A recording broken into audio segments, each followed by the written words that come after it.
Tobin and Leroy celebrating a win. I cannot wait to fire up the Odyssey. Oh, that's what I was getting ready to ask. Check in on WEEI. What's going on in tangibles? See what's going on in Patriots land, how they're handling today's glorious day. But the Dolphins take care of business yesterday. They win 20-7 and get the job done against New England. 3 turnovers, 3-0 in the turnover battle. Great start by the defense. And then Mike McDaniel with the big onions. 4th down. No one knew it was coming. Didn't know it was going to hit him, Leroy, like a ton of bricks. Bill Belichick's probably thinking to himself, what's he going to do? What's he possibly going to do? 4th down, 4th and 7. Got 18 seconds left. What is he going to do? He's going to put a dagger right through your heart. Tua to Jalen Waddle. Every person in the building is going to be waddling their ass off. Hey, that was the best part of yesterday is that when they went to the as soon as they went to the crowd, everybody's doing the waddle. It's like it did not matter. I mean, that was really cool. There's not many people in the NFL when they score a touchdown, they could get the whole stadium to do something. He's got his own version of the Dirty Bird. He's got his thing. He's got his thing. It's money. You got to do it every time. Now everybody just wants the waddle. You just do that. Now look, Garfinkel. You still got to sell those little Penguins with 17 jerseys on them. You're leaving a gold mine on the table. I'm telling you. Although they may have bigger issues with cars setting on fire in the middle of the parking lot. Oh my goodness. What the hell? Could you imagine coming out back from the game and your car is roasted? I don't even know and who pays for that? Is that insurance? Do you sue the person? It's insurance. The Dolphins, they definitely got some disclaimer on that parking pass with not our bad. Keep in mind, everybody used their own insurance. That's crazy. Car set up blue. You got to get an Uber. Pain in the ass. I feel bad, not for the person who is responsible, but imagine parking next to that guy. Oh my God. How many cars did it take out? 3, I think, if I'm not mistaken. Jesus. Just what the hell, dude? Yeah, you guys got. My other question is nobody did anything till they were roasted? It just seems like they just let that fire burn out. But who's there, though? You know what I mean? If that happens during the game, let's say that happens in the middle of the first quarter, how many people are actually out there? You got to have a fire truck on site. Yeah, but do you think the fire truck, they're hey, something? I remember, I think Adam Beasley did say, hey, there's a fire outside of the stadium. I remember him tweeting something, but it was during the game.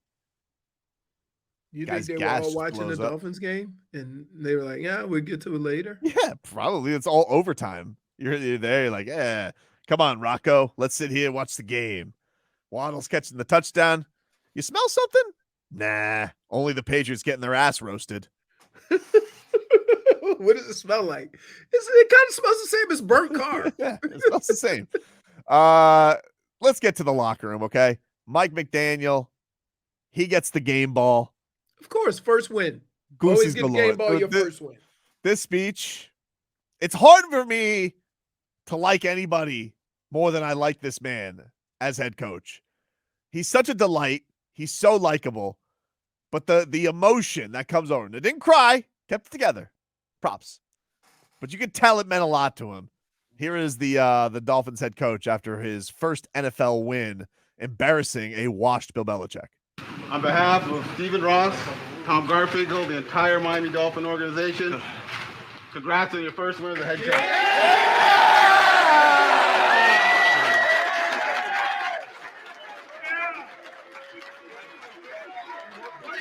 Yeah. So I didn't do. I mean, you want to get me emotional? You want to get me emotional, guys? I mean, it means the world to me. But you know what? I'll take that, and I'll return it back. Everybody's getting a game ball. Yeah!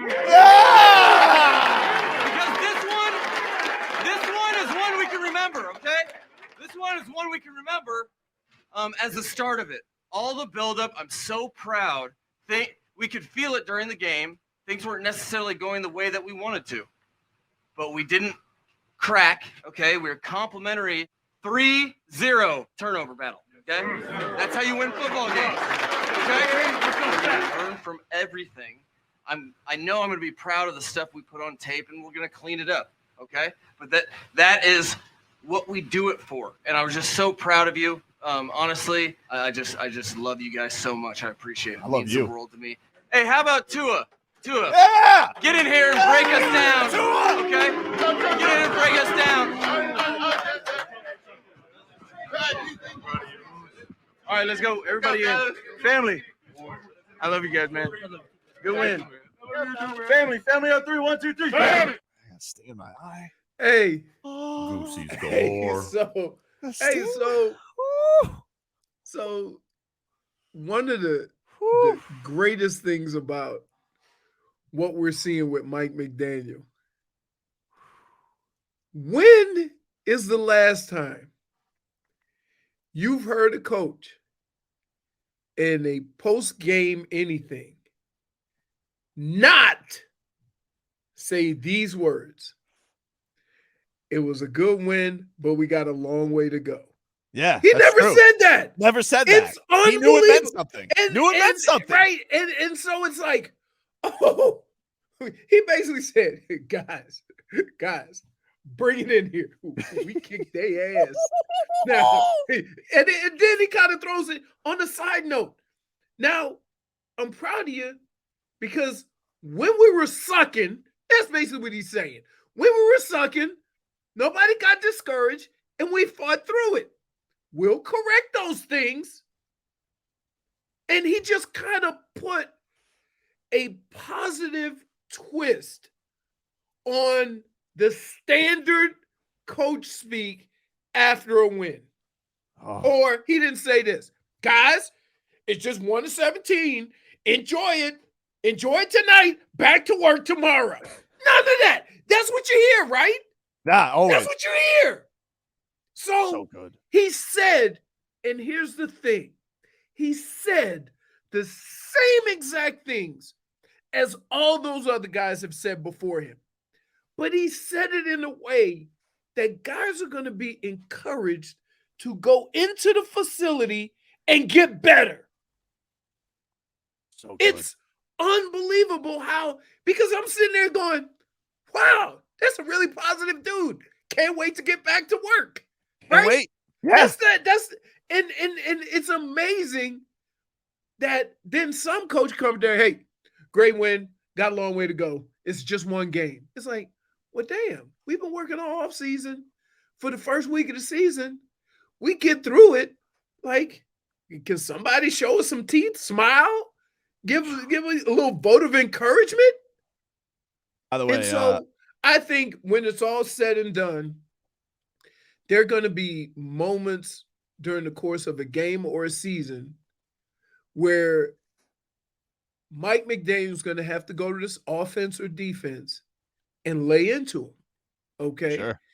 And when he does, because of the relationship and equity that he's built in the relationships on the team, they're going to respond. They're going to respond. They're not going to have this us against the coach mentality, which happens a lot when the coach goes at the players too much. So, I mean, it's fun to hear. Like, I'm still, it was probably the first time he said anything, and it wasn't confusing as to what the hell he was saying. No, don't say that. He's always on the message. He's always on point. But kudos to him, because this is, we've heard a lot of these talks.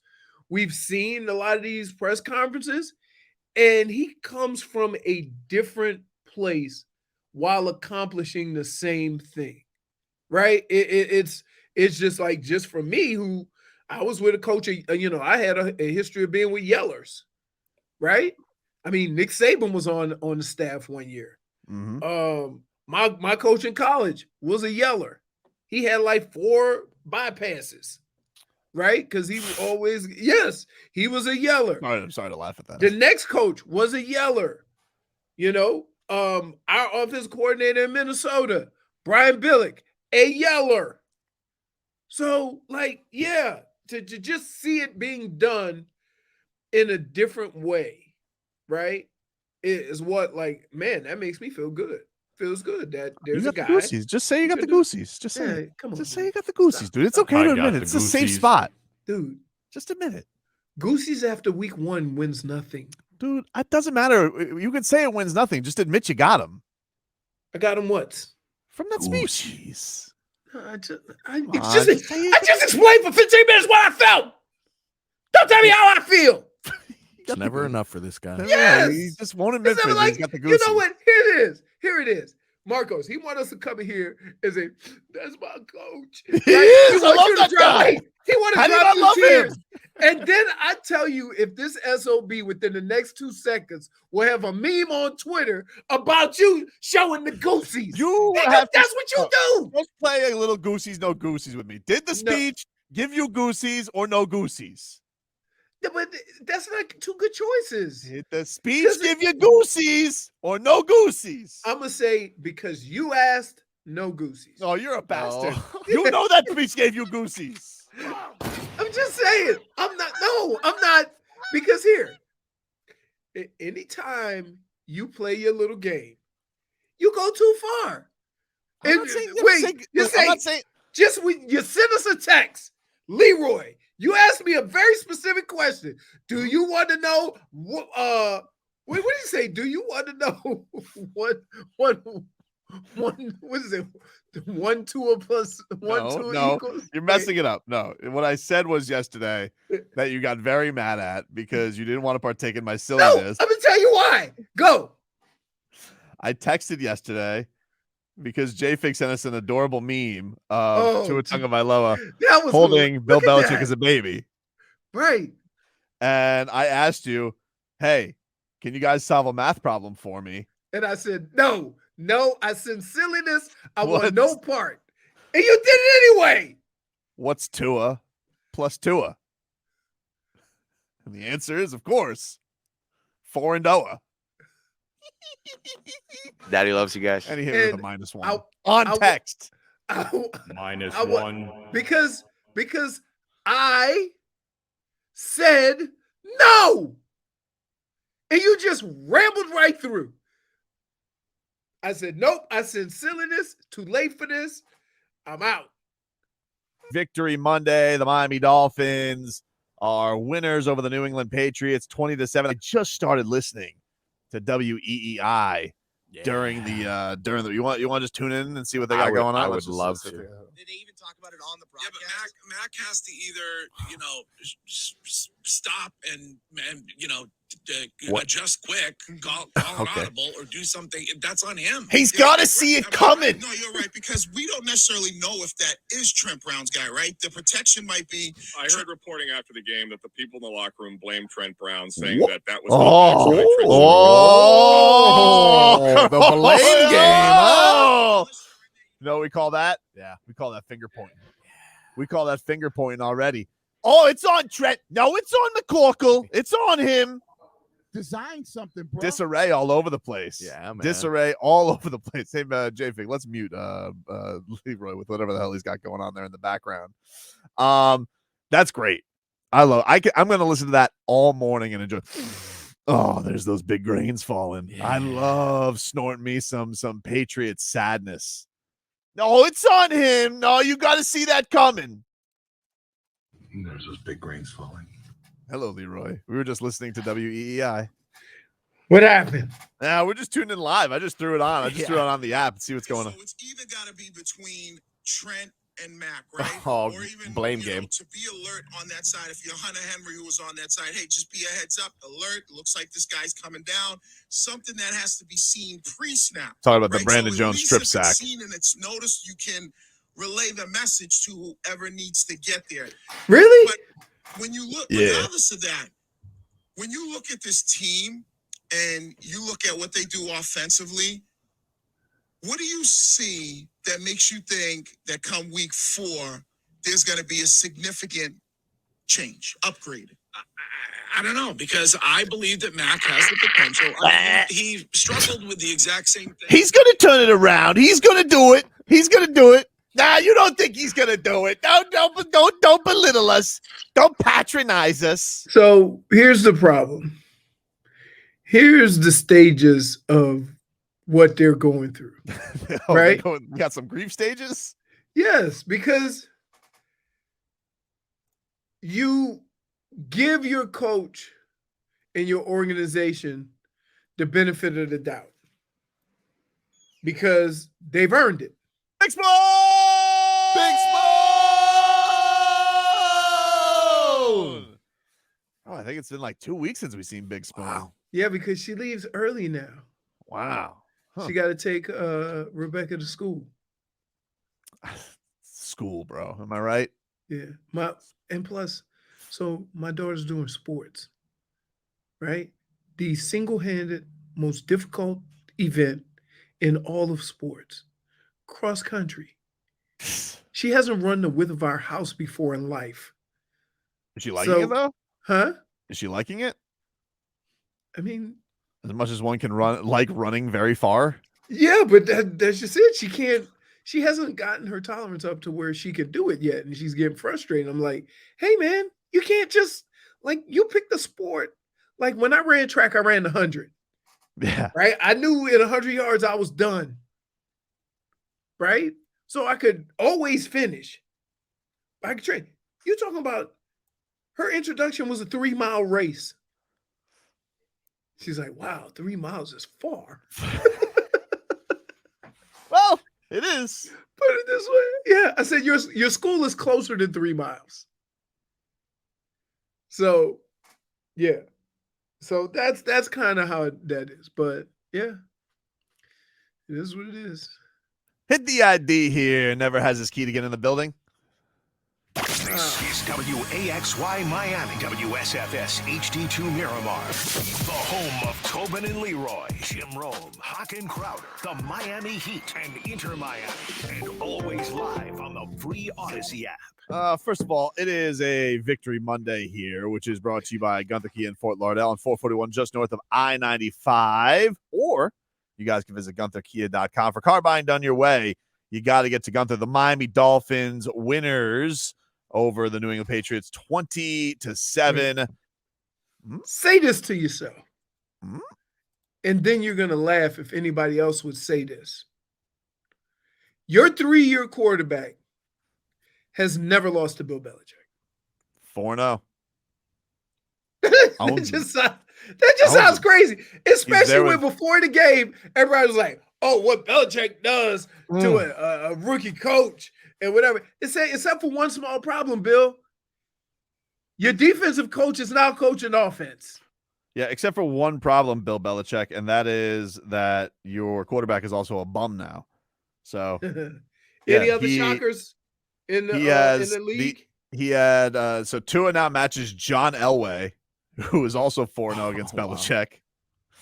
Wow. Jake Plummer, oddly enough, was also undefeated against Bill Belichick. So wait, let me ask you a question. If I'm trying to think, they're not counting playoffs, are they? John Elway was including the playoffs. Okay. John Elway was including the playoffs. Yeah, because I was getting ready to say, who's the quarterback he played the most against? Was it Peyton or was it somebody in the division?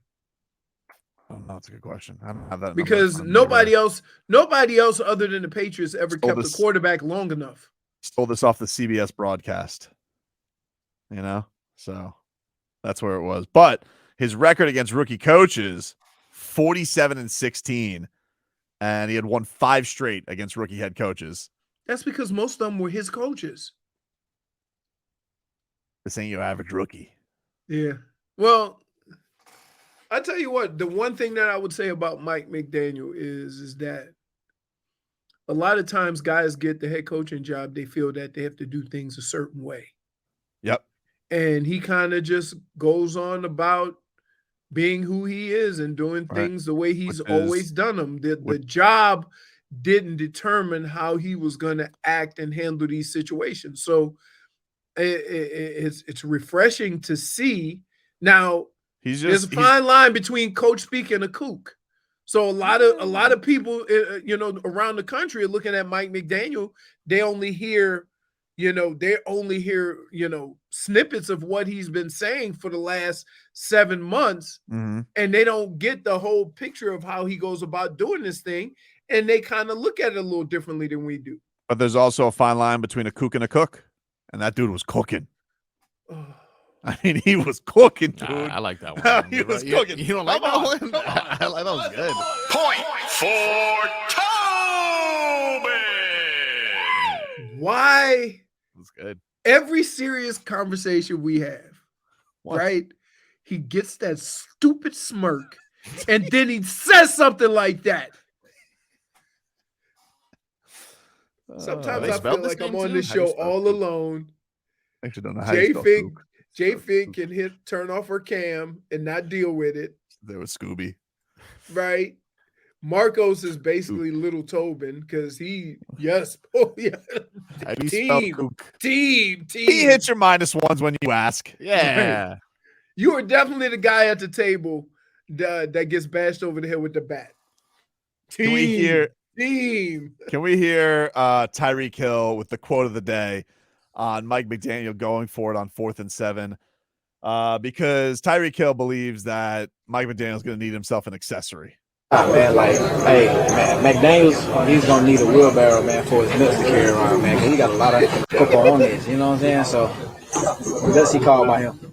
I mean, this guy's the greatest. He needs a wheelbarrow to Could you imagine that? say, hey man, you need an anti-inflammatory? There's 2 people out here waddling, Jalen Waddle and Mike McDaniel, just because he got giant cantaloupes. I tell you what, and here's the deal. Like, it would have been absolutely stupid to punt it. And think about this. Even though your field goal kicker may have the leg to kick it that far, okay, if you miss, you actually lose 8 yards or 7 yards. So if you could lose 7 yards or end up only 15 yards ahead of where you started, why not go for it? It was so great. It was just to get a touchdown. Yeah. That I'm like, get a touchdown for it to be a Tua strike, and Jalen Waddle just goes. We all forgot. He was our leading receiver last year. I know. We all forgot. I was like going through the game. I was like, this is cool. Tyreek Hill. Where's Jalen? Let's go. Where's Jalen Waddle? There he goes. There he is. Penguin dance. I tell you what, though, the thing that makes Tyreek so fun to watch is like he's running full speed. They're burning up all their hammies and glutes to keep up, and he just stops. Yeah, it's gotta be so annoying. And they're just like, they can't stop. So, it'll be fun. I like the combination of what they did running the football, different angles, different And they were doing like different formations, little handoffs, little reverses. But that's what I told you. I told you that he finds creative ways to do the same basic off-tackle plays, wide plays, counter plays. He finds unique ways to do the same thing. So to a defense, it looks like they're running these elaborate plays. And to the offense, it's just a different way of getting to the same blocking schemes, the same run plays. It may be a different person. I like Chase Edmonds ran hard. I like what he did. I did right? too. It seems like he could be that main guy. I like what he did too. Like the numbers on rushing aren't fantastic, 12 of 25, but like he took some of those little plays, like little passes, had nothing and turned them into like first downs. I was impressed with Chase Edmonds. Right. That's what I'm saying. So you have all of the questions that you had going into the game. They seem to all put it together. How many sacks did they have? I think Dolphins? Yeah. He was sacked 3 times. 3 times. I can Which I can live with that. I can live with that too, but we got to take a break. I got to get to the one thing The one thing. Wait. When I was talking, oh man, you are the worst. Back after this.